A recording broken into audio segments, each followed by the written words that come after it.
Yo voy a iniciar con un punteo sobre el contexto actual, un poco enfocado en estas cuestiones que nos hacen pensar en la defensa de lo público y la necesidad de distinguirlo de lo estatal. Una nota un poco al margen, porque fue algo que fuimos agregando a medida que estábamos armando el contenido para la charla de hoy, que tiene que ver con los últimos casos de corrupción que se dieron a la luz en las últimas semanas. Un poco nos reíamos para no llorar con Emilio por cuánto ilustra estos hechos, esta necesidad que vemos nosotros de distinguir lo público de lo estatal para poder defenderlo. Por un lado, que estos hechos hayan salido a la luz no nos sorprende por lo improvisado del sector político que está ocupando el gobierno hoy, pero también es porque nosotros pensamos que la corrupción no es inherente exclusivamente al Estado o la clase política, que sí, pero también es inherente al capitalismo, ¿no? En donde haya capitalismo hay corrupción. Es un sistema que incentiva y premia conductas coercitivas, de la explotación, el engaño. Entonces, era algo de esperar. También los detalles de estos casos, ¿no? Que tienen que ver con este mecanismo que se arma entre el Estado y empresas privadas, un poco soporta esta apreciación nuestra sobre, bueno, es un andamiaje entre el capital privado y el Estado lo que arma esto, ¿no? Una cosa que sí nos interesa llamar la atención tiene que ver con cómo este caso en particular sí impactó en la opinión pública, porque no es el primer caso de corrupción que tiene este gobierno. De hecho, cuando estaban en campaña en el 2023, ya se estaban acusando de que estaban vendiendo cargos políticos, o sea, inician con eso. Después, hace poco, esto pasó este año, pasó el caso de Libra. Entonces, nos preguntamos por qué cala en la opinión pública este caso en particular. Nosotros pensamos porque tiene que ver justamente con la explotación de un sector público, cuando los otros casos, bueno, capaz tienen que ver con más cuestiones burocráticas estatales, como son los cargos políticos, o por ahí, bueno, el investidor del expresidente para promover una estafa, que fue el caso Libra. Este caso en particular tiene que ver con, la Agencia Nacional de Discapacidad, que atiende a un sector de la sociedad que está totalmente golpeado, digamos, semanas antes de que se supiera todo este escándalo, estaban reprimiendo familiares discapacitados en Buenos Aires. Pero bueno, cerrado ese paréntesis, vamos a hacer un punteo de algunas cosas que queremos resaltar de la caracterización que hacemos de este gobierno. Hay un montón de aristas para tomar para caracterizar este gobierno. Nosotros nos vamos a enfocar en cuestiones que tienen que ver con medidas económicas, porque un poco la intención política del gobierno queda ahí muy en evidencia, ¿no? Principalmente en dos pilares de la política económica de Milei, que tiene que ver con la desregulación acelerada de la economía y con el ajuste con paralización de la economía, ¿no? Respecto de la desregulación acelerada de la economía, una de las cosas que caracteriza a este gobierno es la preponderancia de los mercados como reguladores de la vida social. Y en esto, los sectores empresariales y nacionales y extranjeros, pero de sectores concentrados de la economía, se ven fortalecidos, pero además habilitados a reclamarle al gobierno o aplicarlos de hecho, medidas que aumenten sus ganancias de forma exorbitante. Una de estas medidas, por ejemplo, tiene que ver con la desregulación de las tarifas. En los últimos 2 años nada más, las tarifas aumentaron entre un 300 y un 700%, depende el servicio, depende de la empresa, mientras el nivel de calidad de los servicios o se mantuvo, digamos, estancó, o vino para abajo. Sobre por qué desmejora el servicio, bueno, eso me lo voy a guardar para discutir después sobre el ajuste y la paralización de la economía. Pero en sí mismo es evidente que todas estas ganancias que hicieron no se reflejaron en una reinversión en la infraestructura, ni mucho menos. Nosotros venimos viviendo más corte de luz. En Rosario este año, hace poco, hubo cortes de agua muy importantes en la ciudad, los mismos cortes de luz también en el verano, a pesar de que venimos pagando no solamente los impuestos que en otro momento subvencionaban las tarifas, sino encima la suba de precios, ¿no? Permiso. Otra de las medidas que reclaman los sectores económicos que se ven beneficiados con el gobierno tiene que ver con la reforma laboral, que si bien no han podido llevarla adelante de forma integral y general, lo que sucede es que se está haciendo sectorialmente, y además empieza a haber algunos DNUs, algunas modificaciones que flexibilizan la relación laboral, ¿no? Habilitando a empresas a tomar monotributistas, extendiendo el periodo de prueba, se desconoce la relación laboral, que en otro momento, si vos facturabas siempre a la misma persona, se asumía que había una relación de dependencia, eso ya no pasa más. Y esas son medidas como más concretas que con las que fueron avanzando. Paralelamente, hubo otras medidas que, si bien no son económicas, sí iban allanando el camino para una reforma laboral más importante, que tiene que ver con la persecución de la protesta, específicamente la protesta sindical o la no homologación de paritarias. Digamos que las paritarias estén pisadas, también le hace el trabajo sucio a las empresas, que pueden decir, bueno, nosotros cerramos paritarias fantásticas, pero bueno, es el Estado, ¿no?, el que no nos deja, entonces desvía la atención de la lucha, digamos.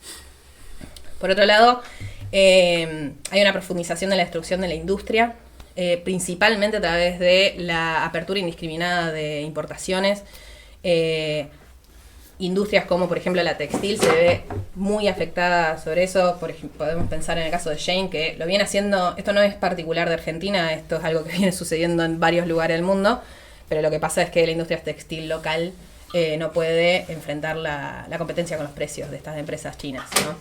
Esto también sí se ata con otro punto que tiene que ver con la desfinanciación, porque las políticas de financiación, las pocas que hay de financiación de parte del Estado, no están yendo hacia la industria, sino que están yendo hacia sectores económicos que sostienen la matriz extractivista argentina, como por ejemplo la minería y el agro, que además son sectores de la economía súper destructivos, ¿no? Porque tienen que ver con el trabajo de la tierra, estamos hablando de desplazamiento de comunidades, envenenamiento de comunidades, tanto por la fumigación como por las consecuencias de la minería, y además son áreas súper automatizadas, entonces no están generando trabajo. Entonces, estas inversiones que vienen del Estado, las pocas que hay, están yendo a cosas que realmente no son de interés social. Respecto al ajuste y la paralización de la economía, la principal medida, y la que fue más evidente desde el principio, porque fue un poco la bandera del gobierno, era el vaciamiento y el recorte presupuestario de los sectores de salud, incluidos recorte de sueldo, despidos, el cierre efectivo de sectores de salud o incluso de escuelas, que lo que resulta es una pérdida del acceso a los servicios. Por otro lado, tenemos la paralización de la obra pública, que esto también tiene que ver con las empresas energéticas, pero en general de servicios, porque dependen, o por lo menos nunca fueron de invertir, digamos, sus ganancias en infraestructura, sino que dependían de la obra pública, que en este momento está totalmente paralizada, entonces eso suma a eso. También suma a que, ni hablar que no se están construyendo escuelas ni hospitales, pero tampoco se están haciendo refacciones o reparaciones que son necesarias. Entonces, quienes siguen teniendo acceso a los servicios se encuentran con servicios desmejorados, tanto en infraestructura como por la cantidad de gente que puede asistirlos. Hay cada vez menos docentes, menos asistentes escolares, menos también está impactando al sector de construcción, que entonces hay un aumento del desempleo y la pobreza. También hay más enfermedades porque la gente tiene menos acceso a la salud. Hay mayor analfabetismo porque tienen menos acceso a la educación. Y además hay más accidentes de ruta porque las rutas están abandonadas, las nacionales. Entonces, todas estas cuestiones se ven mejoradas, que tienen que ver con la calidad de vida directamente. También estamos en las puertas de una pérdida del autoabastecimiento energético. El gobierno, aparte de no financiar la exploración y la explotación de energía, digamos, de recursos, se lo está entregando a las transnacionales directamente. Uno de las consecuencias de esto, y es una consecuencia deseada, esto hay que decirlo, es la paralización de la economía. Hay una baja de consumo. Se han caído los sueldos en los últimos 2 años, sin contar la devaluación que hubo en el 2023, cayeron 15%. Y el consumo, a la par, un 16%.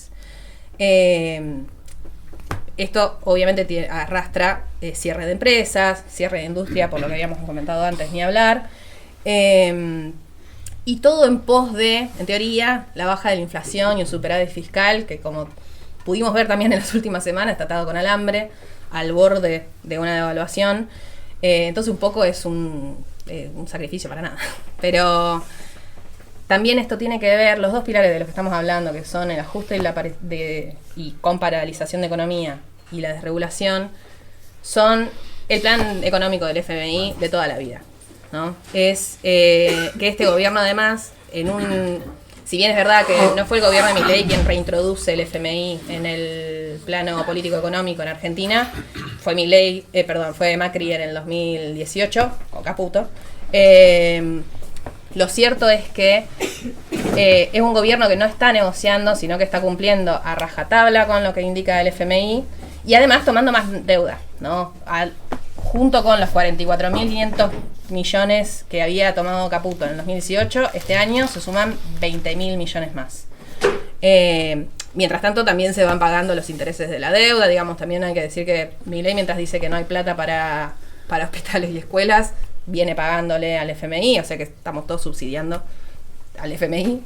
Y las consecuencias que trae todo esto, son bastante tremendas. Hay de la transferencia de recursos, no solamente del sector público hacia los privados, sino también desde la gente, digamos, desde los bolsillos nuestros, va la plata hacia sectores concentrados de la economía. La cuestión es que nosotros no estamos llevando a fin de mes para que ellos hagan estas ganancias exorbitantes. Para ponerlo en dimensión, antes yo mencionaba cómo cayó el salario un 15%. En el mismo periodo, los sectores concentrados de la economía aumentaron las ganancias entre un 700 y un 10.000%. Y quienes están casi al 10.000% son los laboratorios, que eran los que pagaban las coimas. Así que nos imaginamos que muy contentos debían estar pagando. Sí. Paralelamente, se van perdiendo puestos de trabajo. Si bien en el sector público era parte de la bandera política de la plataforma electoral, en el sector público se despidieron 55.000 empleados, pero en el sector privado se duplicó. Hay 105.000 puestos de trabajo perdidos. Solamente estamos hablando de trabajo formal. A esto se le suma también 25.000 despidos en el sector de empleados de casa particulares.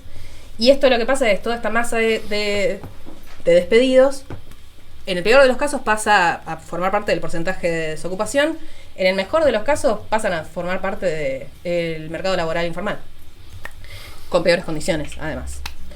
Otra característica de este gobierno tiene que ver con la profundización del centralismo en Cava y en AMBA. Más que nada esto se ejemplifica con estos reclamos que hacen los gobernadores por el impuesto coparticipativo. Y también son quienes se quejan mucho de las rutas, digamos, y otras cosas que vienen medio soportando las provincias, algunas sí, algunas no, pero muchas de las políticas sociales, de las pocas que hay, se están haciendo tanto en Cava como en AMBA. Y eso. Esto también viene respondiendo, digamos, la sumisión con el FMI y, digamos, este tipo de políticas también responden a un alineamiento incondicional que tiene este gobierno con el imperialismo yanqui y el sionismo de Israel, ¿no? Viene todo enmarcado más o menos en la misma cosa. Esto es entonces, en pocas palabras, más o menos, el contexto que a nosotros nos lleva a pensar, cómo hablamos de la defensa de lo público. Buenas tardes a todas y a todos. Muchas gracias por estar aquí. Un poco lo que nos interesa, lo que nos interesaba hoy era arrancar un debate, abrir un debate. Obviamente no bajar ninguna línea programática ni cuestiones que hayamos pensado dentro de la organización, pero sí nos interesa abrir el debate con nuestra militancia, pero también con otros sectores, otros compañeros con los que cotidianamente nos encontramos. Hay que abrir este debate porque es posible que estén ganando otro tipo de dinámicas y que no alientan una buena perspectiva. Entonces, bueno, en esto decimos, bueno, vamos a empezar a discutir o a continuar discutiendo la caracterización de lo del sector público y sobre todo esto que comentaba antes Ariel al principio de la charla, la distinción entre la defensa de lo público de la defensa del Estado, la diferencia que hay.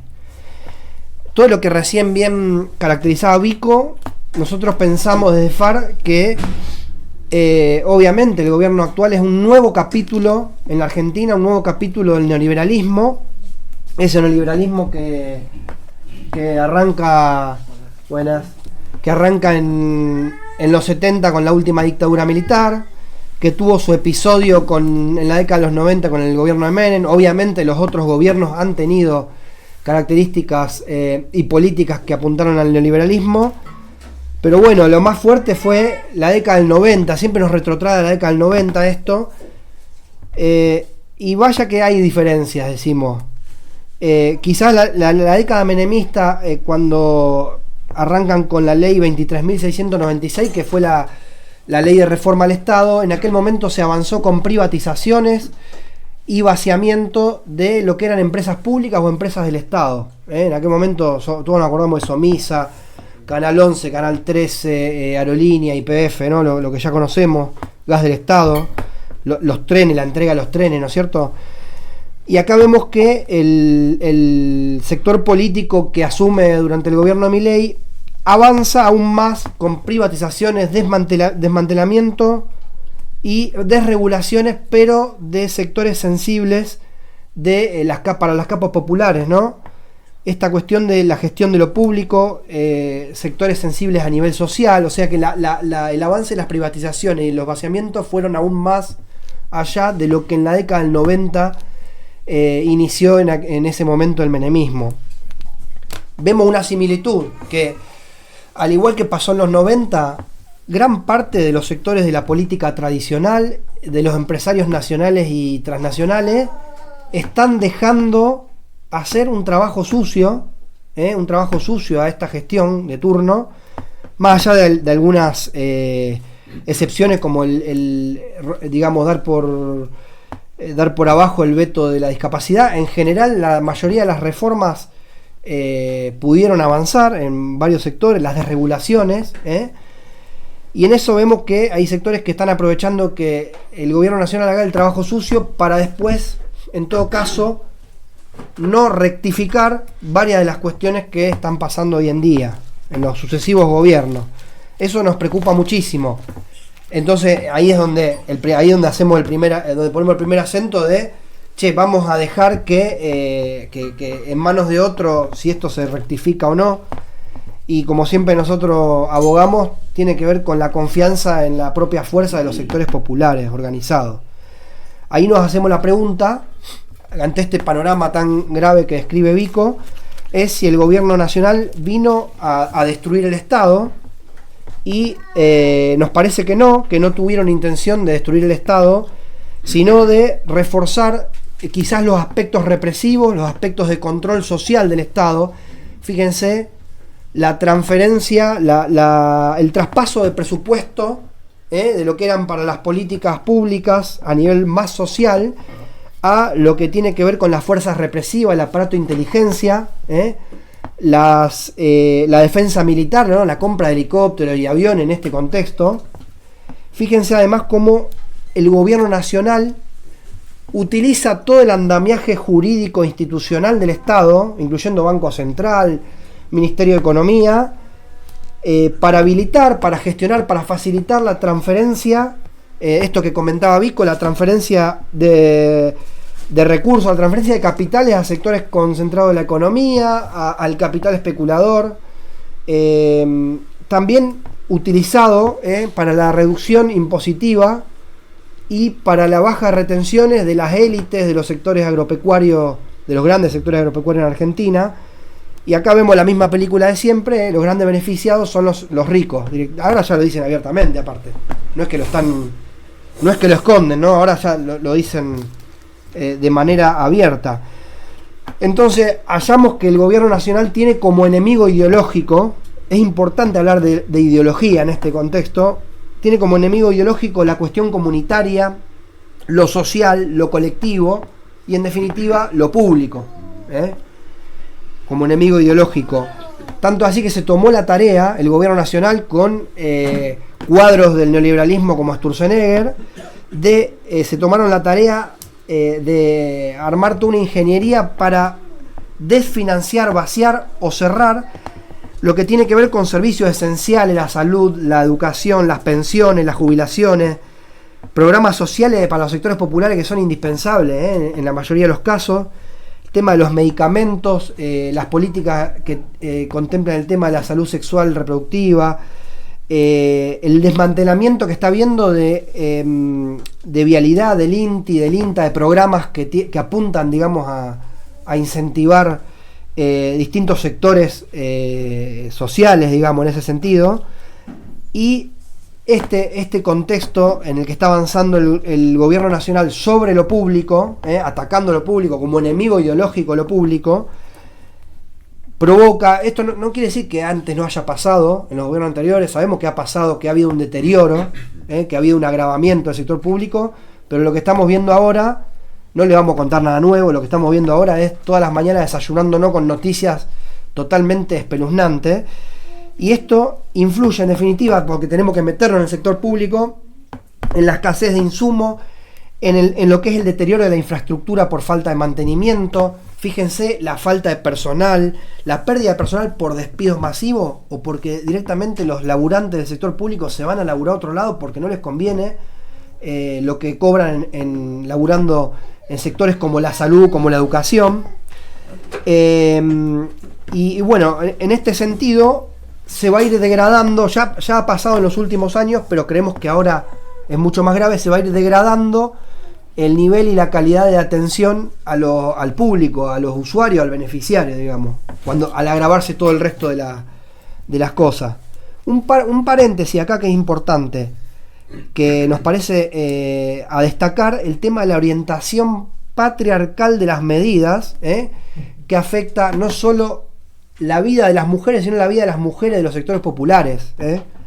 Fíjense que el gobierno, uno de los sectores que ataca tiene que ver justamente con el área de los cuidados, donde vemos que, por ejemplo, hay un triple impacto, decimos.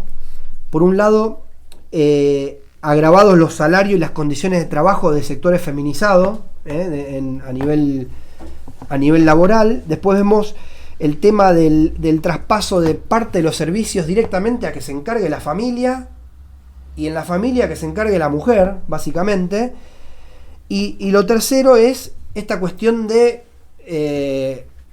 más allá que ellos no tienen una familia tradicional, muchos de estos funcionarios que gobiernan, pero la relegitimación de la familia tradicional en la retórica, en lo discursivo, y también a partir del desmantelamiento de programas, por ejemplo, que atendían el tema de la salud sexual y reproductiva, el tema de la violencia machista, la violencia hacia los niños.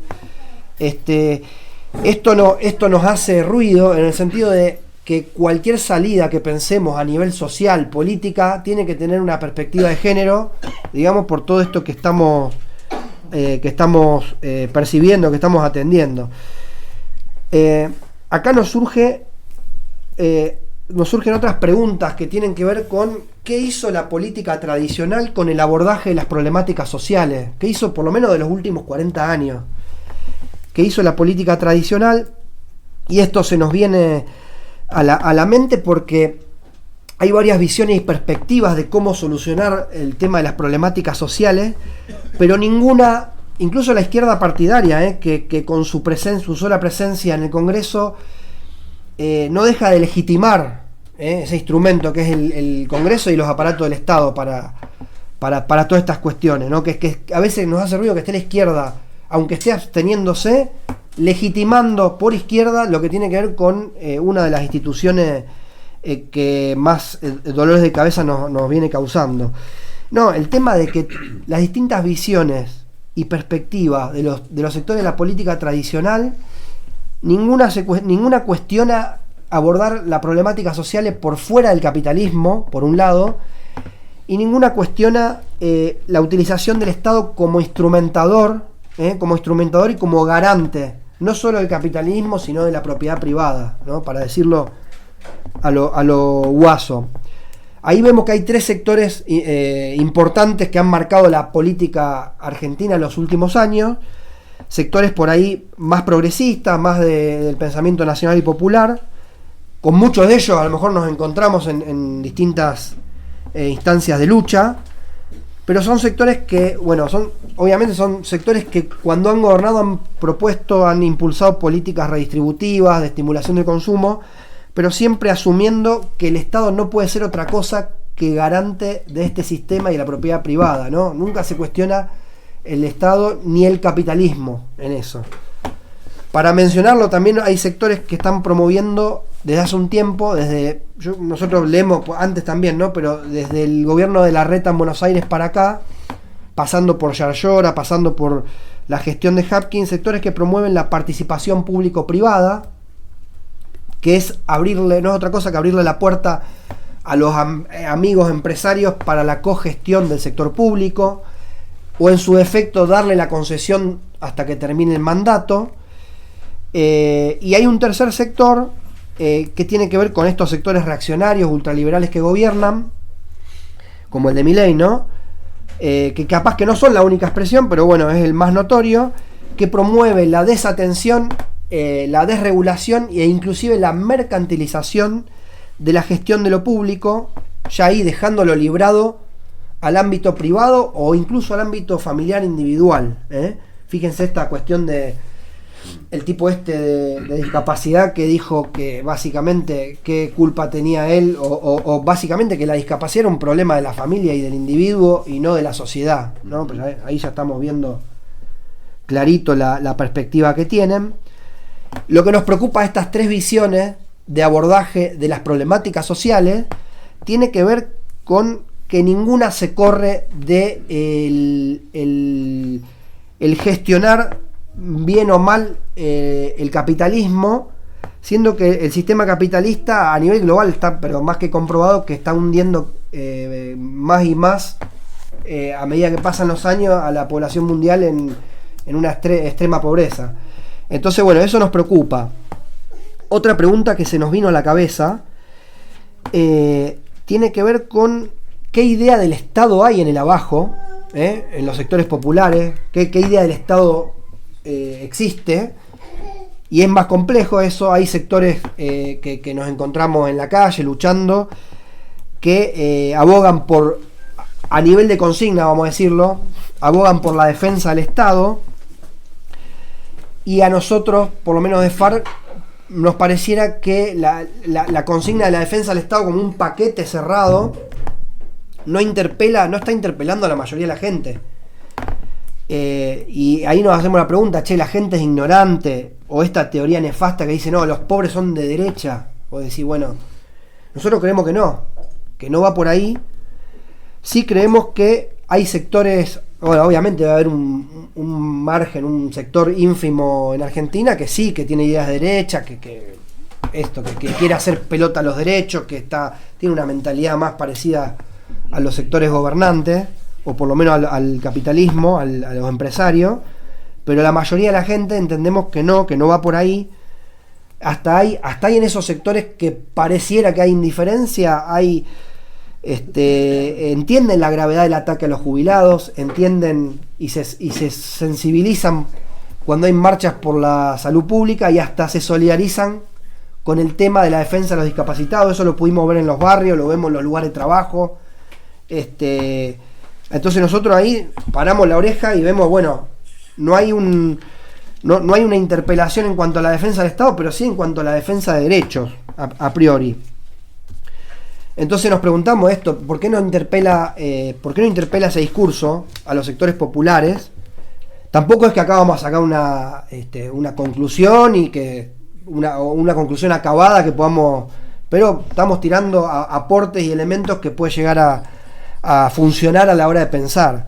Y tiene que ver con que, desde la dictadura para acá, los sucesivos gobiernos, gran parte de los gobiernos, esta película ya la vimos, ¿no?, permitieron o incluso promovieron lo que tiene que ver con el desfinanciamiento y la precarización del sector público, por un lado permeándolos con cierta lógica asistencialista en algunos casos, que no había una apropiación de parte de la gente, y por el otro también lógicas de control social. Yo siempre me acuerdo que uno de los primeros referentes del Ministerio de Desarrollo de Nación en la época del kirchnerismo era Sergio Berni, ¿viste? Era algo muy raro ver a un tipo que viene de la inteligencia y de la cuestión represiva, verlo en el Ministerio de Desarrollo. Pero bueno, esta lógica asistencialista y de control social, a medida que pasan los años y fundamentalmente con este gobierno, el gobierno actual, está afectando lo que tiene que ver con la universalidad, con el acceso al sector público, y está afectando la calidad de cada uno de los servicios. Pensemos esto también, un contexto de tarifazo, ¿no? Todo un poco lo que comentaba Vico: aumento de alquileres, despido, desocupación, caída de los sueldos, aumento de las prepagas, ausencia de derechos laborales en gran parte, por lo menos en más de un 40% de los sectores laborales, ausencia de estabilidad laboral. Pensemos que esto afecta a los trabajadores formales e informales, que pasaron a lo mejor de atenderse en prepaga o en obras sociales a atenderse en efectores públicos que en este contexto están siendo desmantelados. Acá más gente de atención, y en los efectores públicos mayor nivel de desregulación y de vaciamiento, para decirlo de alguna forma. Y a esto le sumamos que en los lugares donde vivimos, en las barriadas populares, ausencia de obras públicas esenciales, como por ejemplo la llegada del agua. Estamos ahora en Cabildo 9 con una lucha histórica con el acceso al agua potable, pavimentación, iluminación, gas natural, cloaca. Estamos hablando de cloaca en el siglo XXI. Siglo XXI, falta de cloaca en varios barrios, falta agua potable. Entonces es lógico, nos parece lógico que el llamado a la defensa del Estado o resulta indiferente o por lo menos genera confusión ante una situación de desamparo de los últimos años y ahora mucho más. ¿Cuál es nuestra perspectiva? ¿Cuáles las ideas que queremos compartir con ustedes, que tienen que ver con nuestra estrategia? Acá abrimos un paréntesis. Esto de qué es lo que ofrece la política tradicional para abordar esto, la crisis en el sector público. Y ahí es donde pensamos, a priori, que sobre la salida electoral, y pensamos, bueno, pensar en energía, tiempo, pensar en resolver las problemáticas sociales, metiendo un concejal, un diputado, en toda la maraña de frentes electorales que hay, a nosotros nos parece utópico. A nosotros nos parece utópico, nos parece algo inalcanzable. Ahí retomamos a un autor contemporáneo como Chomsky, que habla de la democracia de espectadores, una democracia que mi única participación es la participación electoral cada 2 años, que queda flaca, y ahí es donde cobra, para nosotros hay que alejarse de esas perspectivas de participación, y cobra vigencia el planteo de nosotros los sectores populares retomar la iniciativa. Es fundamental retomar la iniciativa desde los sectores populares, independientemente del calendario electoral, ¿no? Ahí. Y acá es donde hacemos la gran diferencia entre cuánto interpela llamar a defender al Estado y cuánto interpela la llamada a defender al sector público. Y ahí nos detenemos puntualmente el tema de las problemáticas sociales. Problemáticas sociales como la educación, la salud, la ancianidad, el transporte, el acceso al agua potable. Son problemáticas de índole sociales, son problemáticas comunitarias. Nos debiera interpelar a nivel colectivo. Ahí es donde nosotros vemos que adquieren el nivel de lo público esas problemáticas. El gobierno quiere hacernos creer que son problemáticas individuales, que esto se resuelve individualmente y con el sálvese quien pueda.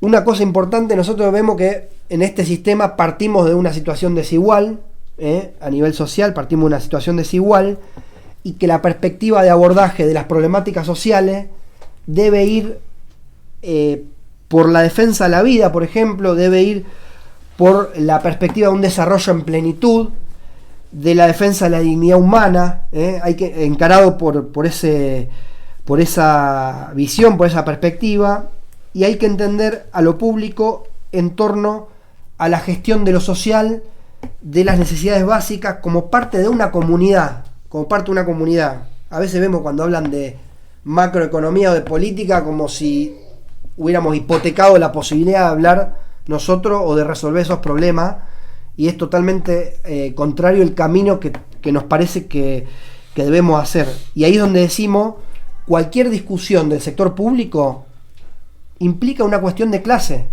Es inevitable eso, implica una cuestión de clase porque nos afecta directamente a nosotros. A nosotros, para ir finalizando por ahí, para nosotros hay, porque no nos gusta ser críticos y analizar sin pensar una propuesta y abrir una propuesta y seguir dándole vuelta, para nosotros hay una estrategia que es doble. Hay una estrategia a corto plazo y hay una estrategia a mediano y largo plazo. A corto plazo nos parece que hay que luchar a más no poder contra la desfinanciación, contra el vaciamiento que está habiendo ahora de los distintos ámbitos del sector público, quizás poniendo foco en esta cuestión del carácter solidario, poniendo foco en la cuestión comunitaria. Y acá es interesante, tenemos que recuperar esa perspectiva de mayor participación para resolver los problemas a los afectados, esto de, qué sé yo, hay cuestiones que las tenemos que encarar los trabajadores, nuestros sindicatos, los sectores más técnicos, los usuarios, los beneficiarios, la comunidad misma en general. A nosotros se nos viene en la cabeza lo que pasó con la hidrovía, cómo la hidrovía no la encararon todos los sectores portuarios marítimos, siendo que son sectores fuertes a nivel gremial, en vez de discutir si había que darle concesión a un empresario nacional o privado. Nos parece algo, nos pareció errado en ese momento. De hecho lo hemos conversado con varios compañeros del sector marítimo. Mismo la cuestión de IAPOS para los empleados públicos, ¿no? Nos parece aberrante que la esté gestionando el gobernador de turno y no los propios trabajadores. Esto la ex conducción de AMSAFER Rosario y ATE Rosario lo estuvimos metiendo como consigna en cada una de las medidas, de ir por el control, de ir por la gestión de IAPOS. Seguramente la administraremos mucho mejor que los sectores que poco entienden del tema, los políticos de turno en ese caso. Nos parece que esa perspectiva es importante, una perspectiva de mayor participación.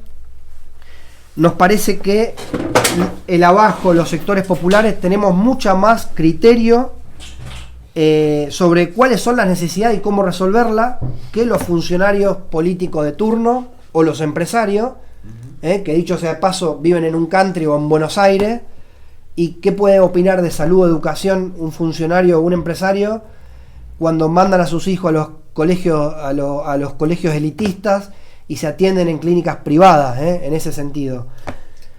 Algo que nos resuena también tiene que ver con, entendemos que Milei no es un problema electoral. Milei no es un problema electoral, sería fácil si fuera un problema electoral. Nosotros vemos que es un problema ideológico, cultural y social, el tema Milei, y que si no abordamos esas perspectivas estamos al horno. Entonces, como dijimos, a corto plazo la defensa del sector público contra la desfinanciación y el vaciamiento, y nos parece sí acá la mirada a mediano y largo plazo debe apuntar a contemplar un horizonte de gestión, de administración, de autogestión popular, de control obrero, de gestión comunitaria y colectiva de los asuntos públicos. De los sectores estratégicos de la economía también, también opinar de los sectores estratégicos de la economía, opinar del medio ambiente. Y ahí nos parece que la estrategia tiene que apuntar a fortalecer las organizaciones populares, sindicales, de derechos humanos, las organizaciones medioambientales, de estudiantes, las organizaciones de pueblo originario. Ahí está la clave para nosotros. Fortalecer las coordinaciones, fortalecer las multisectoriales, quizás poniendo eje, además de la lucha y la organización que va por ahí la cosa, poniendo eje en la capacidad de gestión, de autogestión y de elaboración de un programa propio de la clase oprimida, de los sectores populares, en función de las necesidades y los intereses que tengamos. Miren si nosotros no podemos estar hablando de cuestiones económicas y políticas y sociales a nivel general, a nivel país. Para ir cerrando, rapidito, algunos ejemplos de gestión de lo público y de gestión de empresas relacionadas con lo público, yéndonos muy atrás, en el 36 el transporte urbano en Barcelona, donde así a nivel general los tipos definieron en el medio de una guerra civil poner un ingeniero en cada comité administrativo. Había comité de trabajadores compuesto de 7 miembros para todo el transporte en Barcelona, que era importante. Había una tarifa plana para no afectar a los trabajadores de los suburbios. Fue un sistema de transporte autogestionado que obtuvo incluso ganancias.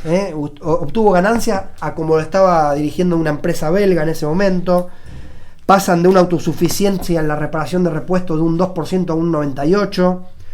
Nos gusta el ejemplo de la década del 50 del frigorífico estatal uruguayo, donde ahí los compañeros de FAU, la hermana FAU, plantean a través del sindicato, del FOICA, plantean la autogestión del frigorífico nacional en el marco de una crisis que había, donde los sectores, los funcionarios políticos de turno estaban avalando el vaciamiento y dejándolo caer. Ahí se forma una empresa de frigoríficos con participación de los obreros en lo que era el capital y la administración. Algo más reciente, un poco más reciente, la toma de Pasa Petroquímica en el 74. Si bien no era del sector público, era de los mayores abastecedores de etileno a todo el sector público a nivel nacional. Y es interesante esto, escuchen. La toma de un mes generó comités de miembros, compuesto por miembros elegidos en asamblea, aumentó la producción de etileno un 20%, la rotación de tareas, el aumento de la eficiencia administrativa de la planta, cuando se la sacan a la patronal, se alivianó la carga horaria y se mejoraron las condiciones de trabajo. Miren si no funciona mejor estos sectores. Después está el tema de las cooperativas de construcción en Uruguay, de la década del 70 para acá, con una prolífica labor en lo que tiene que ver con las construcciones de las viviendas de los trabajadores. En el 2001 hay un montón de ejemplos acá en Argentina. Siempre me gusta traer el plebiscito que hicimos por el agua, por la administración del agua en el 2002 acá en la provincia de Santa Fe. Después Obeid nos gana de mano, pero un plebiscito donde votó muchísima gente y donde contemplábamos la administración de la empresa de agua, por ejemplo, sacársela a la transnacional Suez para ser administrada directamente por trabajadores, usuarios, técnicos, ingenieros. Importante el tema de los usuarios, la participación de los usuarios. Y viniéndonos más para acá, el año pasado, la Unión Ferroviaria en Uruguay, en el medio de los paros que hacían contra las privatizaciones del sector, como medida de fuerza empezaron a gestionar nuevos traslados. En el medio del paro gestionaron servicios de traslado de norte a sur. Buenas tardes. Empezaron a gestionar traslado de norte a sur, aumentando la eficiencia en el servicio de trenes, del servicio ferroviario en lo que tiene que ver con el hermano país. Así que, sin mucho más, nos parece que es importante esto, retomar la iniciativa popular, y bueno, y darle paso a lo que tiene que ver con un programa propio de los sectores populares, a contramano de ir atrás con algún candidato en este contexto. Así que, sin mucho más para decir, abrimos las puertas para el debate y los aportes. Muchas gracias, compañeras y compañeros.